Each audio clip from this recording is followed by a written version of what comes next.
오늘 우리에게 새날을 주신 하나님을 찬양하겠습니다. 찬송가 59장 찬양합니다.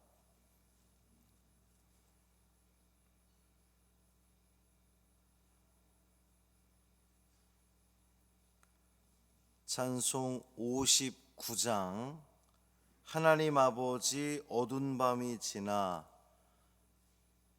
찬양함으로 새벽 기도회를 시작하겠습니다. 59장입니다. 하나님 아버지 어두운 밤이 지나 먼 동이 터서 밝은 아침 되니 우리가 이 시간 주님 앞에 나와 주 찬양합니다.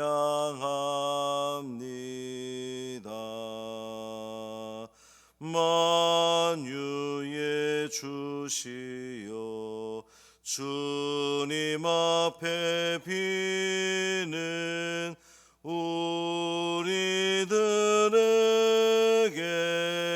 힘을 주시옵고 하나님 나라에 한량없는 은혜를 내리어 주소서. 거룩한 아버지 삼위일체 주님 구원의 사랑 한량없이 크니 영광의 주 이름 영원토록 빛나서 온 땅에 차도다.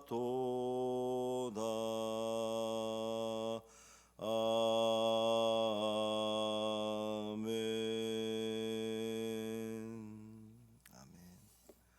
사도신경으로 우리의 신앙을 고백하겠습니다. 전능하사 천지를 만드신 하나님 아버지를 내가 믿사오며 그 외아들 우리 주 예수 그리스도를 믿사오니 이는 성령으로 잉태하사 동정녀 마리아에게 나시고 본디오 빌라도에게 고난을 받으사 십자가에 못 박혀 죽으시고 장사한 지 사흘 만에 죽은 자 가운데서 다시 살아나시며 하늘에 오르사 전능하신 하나님 우편에 앉아 계시다가 저리로서 산 자와 죽은 자를 심판하러 오시리라. 성령을 믿사오며 거룩한 공회와 성도가 서로 교통하는 것과 죄를 사하여 주시는 것과 몸이 다시 사는 것과 영원히 사는 것을 믿사옵나이다. 아멘. 이사야 16장 11절부터 14절까지 말씀입니다.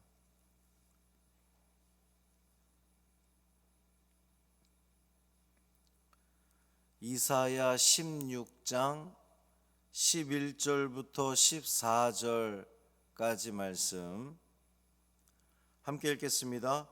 이러므로 내 마음이 모압을 위하여 수금같이 소리를 바라며 내 창자가 기라레셋을 위하여 그러하도다. 모압이 그 산당에서 피곤하도록 봉사하며 자기 성소에 나아가서 기도할지라도 소용없으리로다. 이는 여호와께서 오래전부터 모압을 들어하신 말씀이거니와 이제 여호와께서 말씀하여 이르시되 품꾼의 정한 해와 같이 3년 내에 모압의 영화와 그 큰 무리가 능욕을 당할지라. 그 남은 수가 심히 적어 보잘것없이 되리라 하시도다. 아멘. 이 말씀 하나님 말씀입니다. 밖에는 지금 눈이 오고 있습니다. 이 눈을 뚫고 예배 자리에 나온 여러분들을 축복합니다. 참 대단하다는 그런 생각이 들고 또 우리 하나님 참 기뻐하실 것이다 이렇게 믿습니다. 출근하시는 분들 굉장히 염려가 되는데 눈길에도 안전하시기를 소망합니다. 15장 5절 말씀을 우리 다시 한번 읽어볼까요? 15장 5절 한 장 앞에 말씀 15장 5절 함께 읽습니다. 내 마음이 모압을 위하여 부르짖는도다. 그 피난민들은 소알과 에글라 슬리시아까지 이르며 울며 루힛 비탈길로 올라가며 호로나임 길에서 패망을 부르짖으니 16장 9절 말씀도 다시 읽습니다. 16장 9절 그러므로 내가 야셀의 울음처럼 심마의 포도나무를 위하여 울리라. 헤스본이여 엘르알레여 내 눈물로 너를 적시리니 너의 여름 실과 내 농작물의 즐거운 소리가 그쳤음이라. 모압에 대한 선지자의 안타까운 심정들이 느껴지죠. 신마의 포도나무를 위하여 울리라. 내 눈물로 너를 적시리니 굉장히 그 안타까워하고 있습니다. 오늘 본문 11절에서도 선지자는 극도의 안타까움을 나타내고 있어요. 다시 한번 읽어볼까요? 11절 말씀 오늘 본문 이러므로 내 마음이 모압을 위하여 수금같이 소리를 바라며 내 창자가 기레셋을 위하여 그러하도다. 모압을 위하여 수금같이 소리를 바라고 창자도 그렇게 노래할 정도로 아주 굉장히 슬퍼하는 그런 그 모습입니다. 그러니까 바벨론이나 아수르 같은 나라들의 심판을 예언할 때는 전혀 이런 게 없었잖아요. 오히려 당연하다고 생각했고 조롱하기도 하고 비웃기도 하고 그랬는데 이 선지자가 모압에 대해서 15장 16장 두 장에 걸쳐서 그 모압의 패망에 대해서 예고를 하지만 왜 그토록 이렇게 유독 모압에 대해서만은 안타까운 심정을 표한다고 했습니까? 두 가지 이유가 있다 그랬죠. 하나는 아브라함의 조카 롯의 후손이기 때문이고 또 하나는 이 롯 이걸 뒤집으면 또 룻이 되는데 모압 여인 룻의 후손이 다윗의 그 가문이 되잖아요. 그런 이유로 이 모압에 대해서만큼은 아주 안타까운 심정으로 예언을 하는 겁니다. 이제 그만큼 선지자는 모압에 대해서 안타까워하면서 돌이키라고 특히 이제 이 모압에 대한 예언은 유다를 의지해라. 하나님의 백성이 시온으로 피해라. 거기가 너희들의 피난처가 될 것이다 라고 예언했음에도 불구하고 모압 사람들이 듣지 않았습니다. 귀담아 듣지 않았어요. 선지자의 충고를 무시했습니다. 그들은 교만했고 거만했다 그랬죠. 결국 그들에게 남은 것은 침략군들의 공격에 의한 파멸입니다. 그리고 그들은 자기들의 신 그모스에게 나가서 도움을 구해요. 12절 말씀 보면 모압이 그 산당에서 피곤하도록 봉사하며 자기 성소에 나아가서 기도할지라도 소용없을 것이다. 소용이 없다. 그러니까 하나님께서 선지자를 통해서 모압에게 피할 길을 알려준 거잖아요. 살 길을 알려주었는데 시온으로 피해라. 하나님이 다스린 시온으로 피하면 안전할 것이다 그랬는데 무슨 소리냐. 우리는 높은 지대에 있고 우리는 풍족하고 우린 요새가 든든하고 우린 피할 이유가 없다. 이렇게 하나님 말씀을 거절했더니 어려움을 당했습니다. 어려움을 당했으면 이제 그제서야 비로소 하나님을 찾고 하나님께 우리가 잘못했습니다라고 용서를 구해야 마땅한데 이 모압은 산당으로 올라간 거예요. 자기들의 신 그모스 신을 섬기는 그 산당에 올라가서 피곤하도록 봉사하며 그랬어요. 이것은 단순히 봉사가 아니라 마치 이 아합 왕 시대의 바알의 선지자들이 갈멜산의 그 제단에서 자신들의 몸을 이렇게 자해했던 것처럼 거기 그모스 신에게 올라가서 피곤하도록, 몸이 피곤하도록 봉사하고 거기에 나아가 기도할지라도 소용이 없다는 겁니다. 소용이 없어요. 왜 소용이 없습니까? 그들이 믿는 신은 죽은 신이기 때문입니다. 헛된 것이기 때문이에요. 사무엘상 12장 21절에서도 사무엘은 이스라엘 백성들에게 돌아서서 유익하게도 못하며 구원하지도 못하는 헛된 것을 따르지 말라. 그들은 헛되니라. 이렇게 말한 바 있습니다. 또 이사야 44장 9절에도 보면 우상을 만드는 자는 다 허망하도다. 그들이 원하는 것들은 무익한 것이거늘 그것들의 증인들은 보지도 못하며 알지도 못하니 그러므로 수치를 당하리라 그랬어요. 그러니까 재난을 당한 모압은 그모스 신에게 달려갈 것이 아니라 여호와 하나님께로 달려갔어야 되는데 그들은 그러지 않았다는 겁니다. 헛된 것을 따라갔다는 거예요. 이사야 충고를 듣지 않고 자신들에게 아무런 도움도 줄 수 없는 헛된 것을 찾아 구원을 청했는데 그 결과는 소용없다. 아무런 소용이 없다는 겁니다. 선지자는 이제 모압에 대한 경고의 메시지를 마무리해요. 이제 15장, 16장 두 장에 걸쳐서 예언했는데 13절, 14절을 다시 보면 이는 여호와께서 오래전부터 모압을 들어 하신 말씀이거니와 이제 여호와께서 말씀하여 이르시되 품꾼의 정한 해와 같이 3년 내에 모압의 영화와 그 큰 무리가 능욕을 당할지라 그랬습니다. 선지자가 강조한 것은 두 가지죠. 하나는 모압의 파멸은 이미 선포되었다는 거예요. 이제 그 말씀이 예언이 선포된 이후로 제법 시간이 흘렀다고 말씀을 드렸는데 모압의 파멸을 예고했던 15장 1절 이하의 그 내용들은 오래전에 선포된 것으로 이제 그것이 성취될 것만 남았다는 겁니다. 두 번째는 모압의 파멸이 성취될 시기가 이제 가까이 왔다는 거예요. 3년 내에 파멸당할 것이다.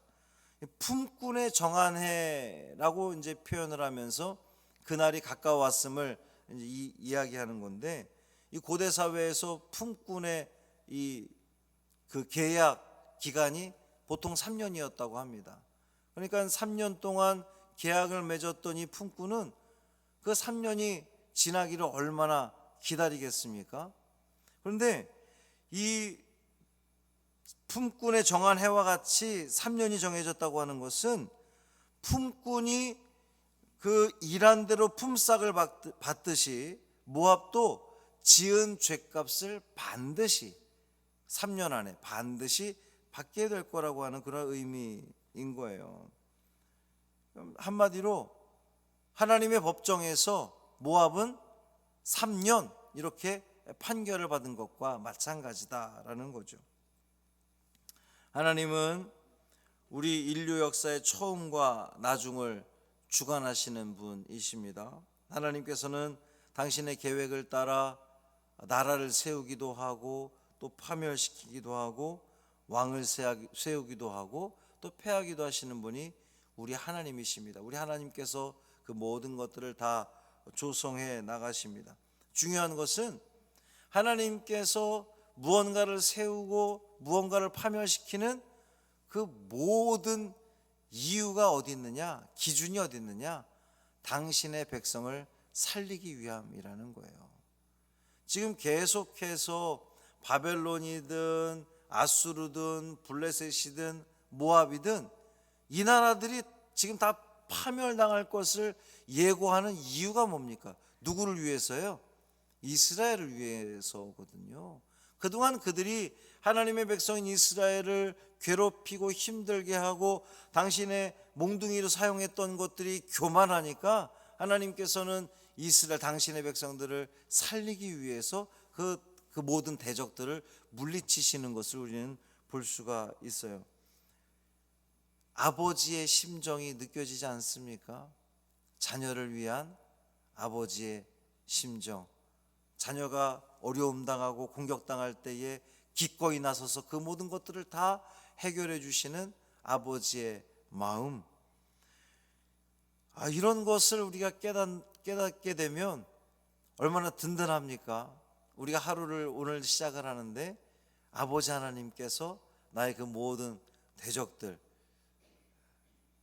근데 대적 그러면 뭐 나하고 사이가 안 좋은 사람, 이런 사람들 말고 우리를 자꾸만 넘어뜨리려고 하는 그 사탄 마귀, 악한 영들의 그 괴계, 꼬임, 이런 것들을 우리 하나님은 다 막아주시고 이기게 하실 줄 믿습니다. 그러니 얼마나 이 삶이 든든합니까? 오늘 하루도 그 믿음 가지고 하나님이 나를 위해서 이렇게 싸우시는구나. 그 하나님, 든든한 하나님 믿고 의지하면서 이 하루도 승리하시기를 주님의 이름으로 축원합니다. 살아계신 아버지 하나님 감사합니다. 하나님은 당신이 계획하신 일들을 반드시 이루시는 분이신 것을 우린 다시 한번 말씀을 통해 깨닫습니다. 하나님의 끝없는 경고, 선지자의 그 안타까운 심정에도 불구하고 모압은 결국 하나님 말씀에 귀를 닫고 마음을 닫아버리고 거절함으로 말미암아 결국 멸망만이 그들에게 남아 있었습니다. 주님, 오늘 우리도 주의 말씀에 늘 귀 기울이게 하여 주옵시고 나를 위해서 그 모든 것들을 막아주시고 이기게 하시는 그 하나님을 온전히 신뢰하며 그 믿음 가지고 주님 곁에만 머무는 이 하루 되게 하여 주옵소서. 밖에 눈이 오고 있습니다. 출근길이 굉장히 어려울 것으로 예상됩니다. 우리 사랑하는 성도들 출근길 안전하게 지켜 주옵시고 어디를 가든 무엇을 하든 주님께서 보호해 주시는 그 주님의 날개 아래 거하는 우리 성도들 되게 하여 주옵소서. 감사드리며 예수님 이름으로 축복하며 기도합니다. 아멘. 하늘에 계신 우리 아버지여, 이름이 거룩히 여김을 받으시오며 나라가 임하시오며 뜻이 하늘에서 이루어진 것 같이 땅에서도 이루어지이다. 오늘 우리에게 일용할 양식을 주시옵고 우리가 우리에게 죄 지은 자를 사하여 준 것 같이 우리 죄를 사하여 주시옵고 우리를 시험에 들게 하지 마시옵고 다만 악에서 구하시옵소서. 나라와 권세와 영광이 아버지께 영원히 있사옵나이다. 아멘.